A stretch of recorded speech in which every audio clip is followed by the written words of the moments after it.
Good morning, everybody. I'm your host, the Supreme Litigant. I'd like to welcome all of y'all back to SmartLope TV.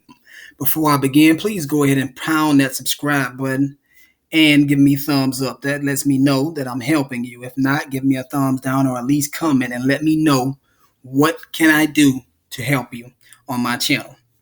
The title of this video is called "The Constitution is a Trust." Okay, you need to understand that because it is a trust.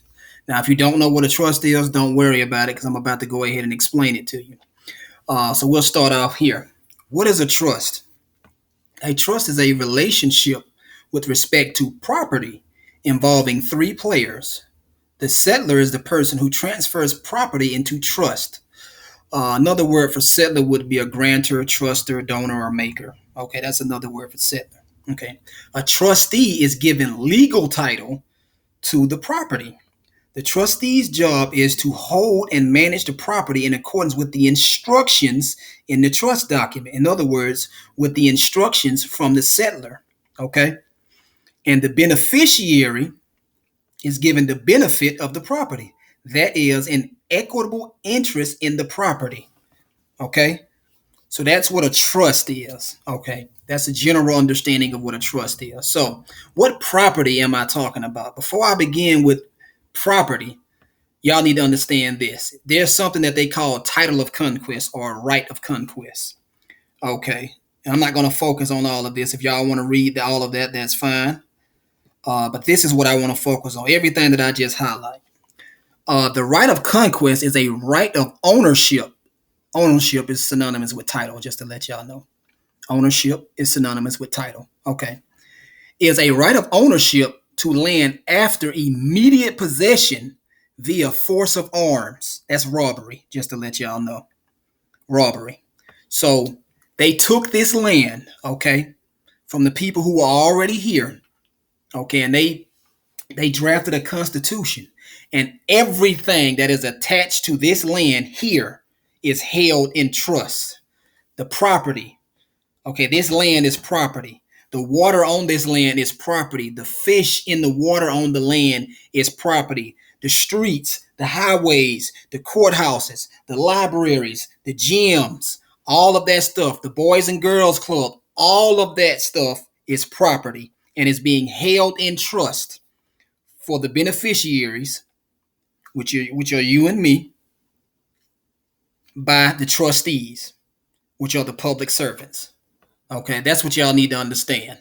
And if you don't believe me, don't worry. I'm gonna go ahead and I'm gonna find this case. That basically tells you that. This is the name of the case.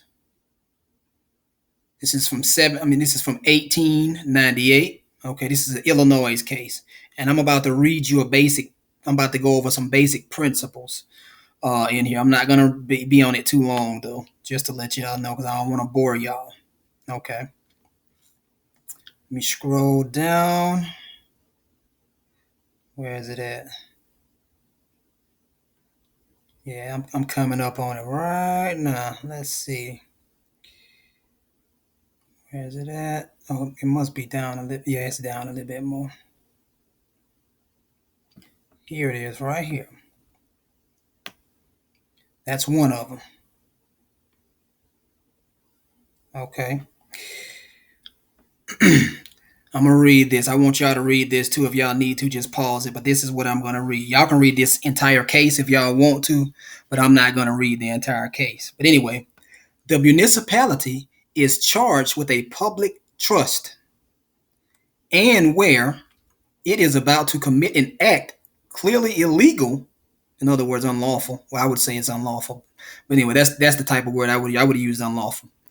And where it is about to commit an act clearly illegal, the necessary effect of which will be to impose heavy burdens upon the property of citizens and taxpayers, it becomes amenable to the jurisdiction of equity for a breach of trust.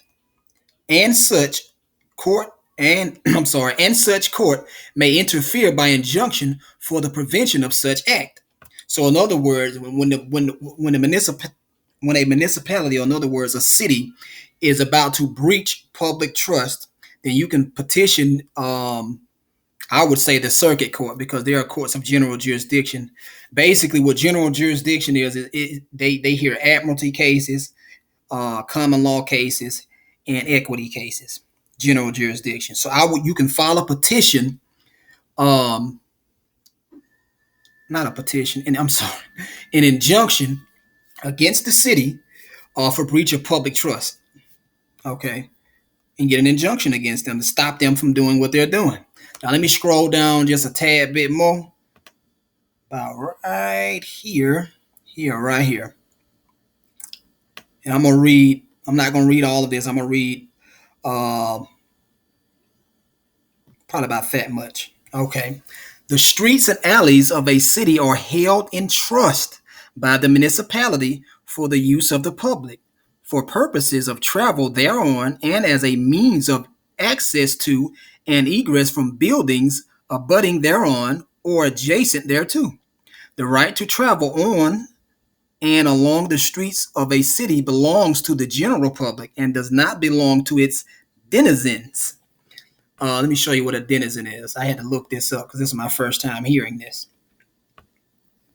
So let's click on here. So based on what they're using, based on how this court used that term denizen, um, I am under the conclusion that the court meant that municipality because corporations are citizens and a municipality is a corporation.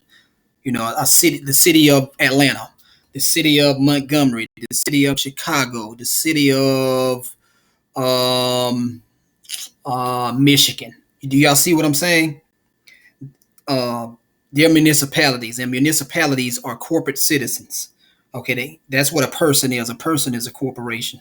But anyway, so this is what a citizen is: an alien born who has obtained X. Oh, it looks like some Latin. So let me scroll down here. He is an intermediate between a natural born subject and an alien. Okay, so that's exactly what they're talking about. That's what a denizen is. They're talking about stuff that was. They're talking about juristic persons, persons that were created through legislation. That's what they're talking about. I didn't want to confuse y'all. I'm sorry if I did, but that's what they're talking about. So let's go back here. And does not belong to its denizens alone. The right to travel being in the general public everywhere, all persons have a right to pass along and use the streets and alleys of a city in all their parts, the full width and length thereof. The municipality, which is a mere trustee of the public and holds the streets and alleys in trust for the public, cannot deny the right of the public to use the public streets and alleys. It cannot assume an exclusive ownership and deny the rights of the beneficiaries, which would be you and me, under their trust,